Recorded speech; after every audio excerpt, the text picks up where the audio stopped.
What is going on, you sexy mofos? Today we have the perfect weather in Los Angeles. I am Alejandro, and let's talk about cars, yo. Hit it, Pedro!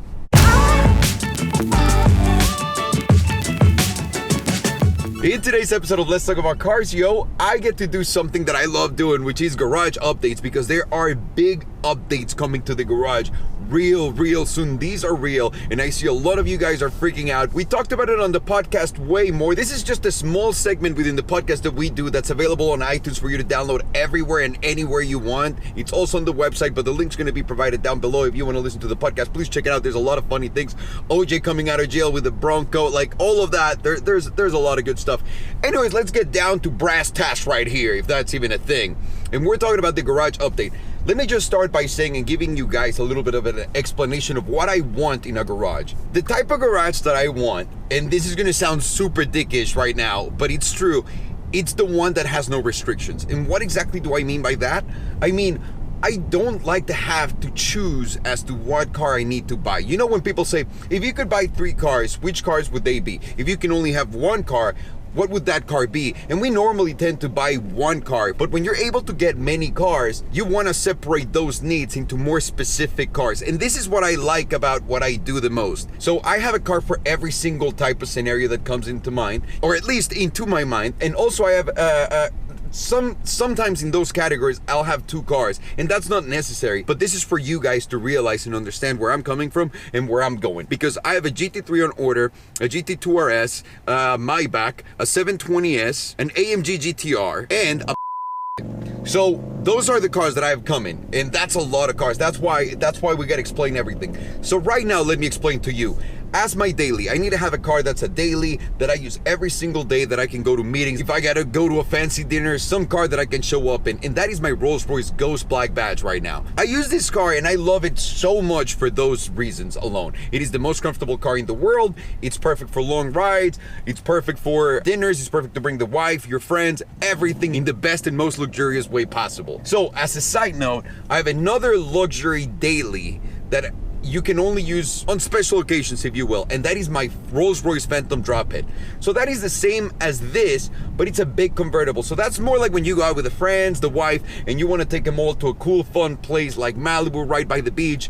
That's the car that I have for that. So these are my 2 dailies, fun with friends, elegant cars. Then I have my production vehicles, because we clearly do this YouTube thing, and I have 2 cars.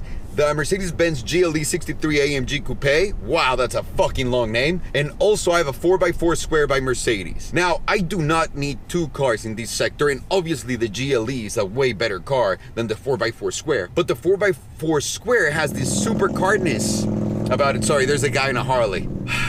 But the 4x4 Square has like this thing, this supercar presence, and I am honestly in love with it. I think I'm gonna get rid of the GLE at some point instead of the 4x4, because I fucking love my G-Wagon, and I never thought I'd say that. Anyways, moving on. For my track weapon today, what I own is a 675 LT by McLaren.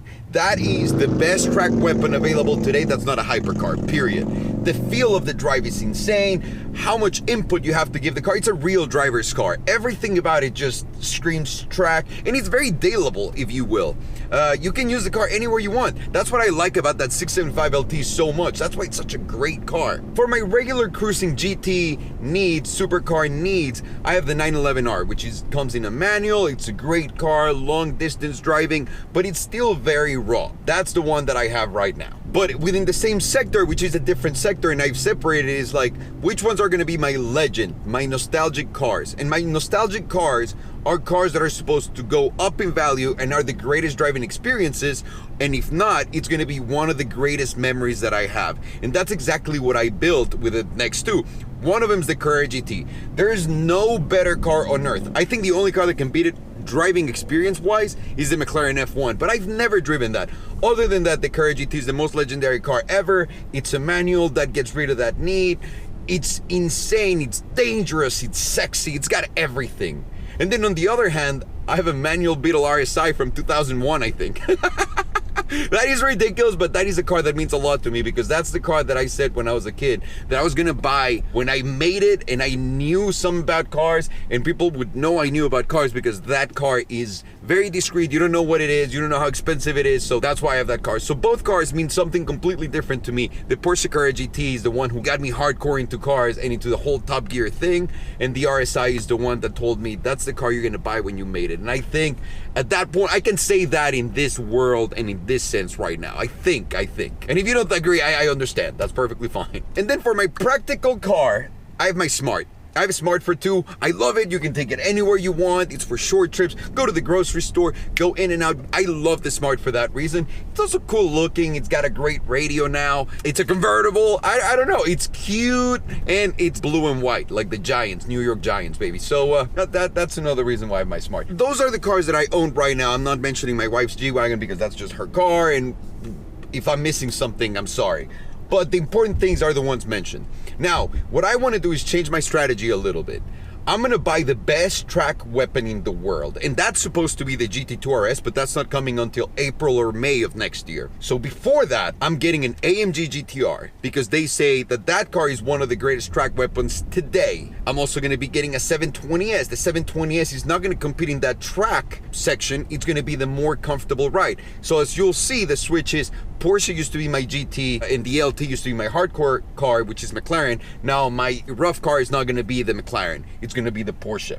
So that's why when the GT3 is coming in, I'm saying it's a little redundant to have 2 cars that do the same. And now it's not just going to be 2 cars because I also have an AMG GTR coming in that's a monster on the track. And on top of that, I also have a that's coming too. So I'm actually going to grab all of my track weapons and I'm going to put them to the test on the track like I used to do back in the day. And I'm going to see which one is the best. And the best is not going to be the best time. No, I don't give a fuck about the best time. Yeah, that'll win the contest, but it's the one that gives you the most while driving it. Like the LT, that brought a lot more than just numbers, even though it destroyed all the numbers, but the ACR was quicker. So what I want to do is I want to have my supercar track-driven monsters be a competition between the AMG GTR, the against the GT2 RS, and the best one of those is the one that I'm going to keep for a very long time. I know the GT2 RS is going to be the winner of those, so that's why it's coming later, and I'm guessing the 2 cars that I'm going to be testing right now against each other will decide. I'm also going to include the 720S on that one because the 720S is just way too fast. So then you'll understand where I'm going with this.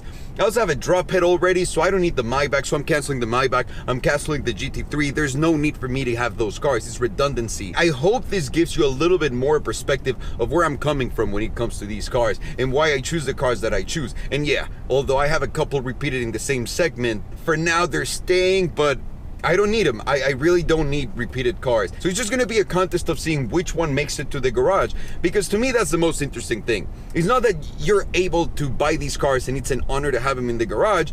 But if they're not what you want and if they're not perfect for what you're looking for, there's no need of having whatever car as great as it is. Because if that's not what I want in the end, if that's not what you want in the end, it's just a waste of money. So with that said, guys, and before I leave you, we're gonna be go-karting in Dublin, California at K1 Speed this Saturday the 29th.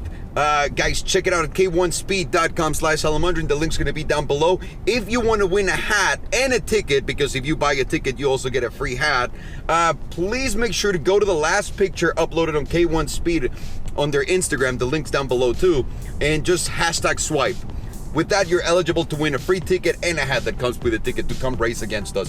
Because you guys said that you can take us down. Well, now that we had F1 world champion Nico Rosberg on the channel and he gave me some pointers. Just don't ever brake. Oh, wow. Braking is completely overrated. I got you, motherfuckers. I got you. Anyways, guys, thank you very much for watching. As always, I'm Mulholland. This is a fucking pleasure. Have a great week. Take care. Wait. I do not approve this message. Thank you. Oh, okay. Thank God. And obviously, as I was getting out of the car, I realized that I forgot to ask you guys about the question of the day. What would your perfect garage be like? What are the cars and what are the reasons behind it? What do you need? Do you need a daily? Do you need a sports car? Do you just need a sports car? Let me know in the comments down below. I'm very interested to find out how crazy I am compared to everyone else on these.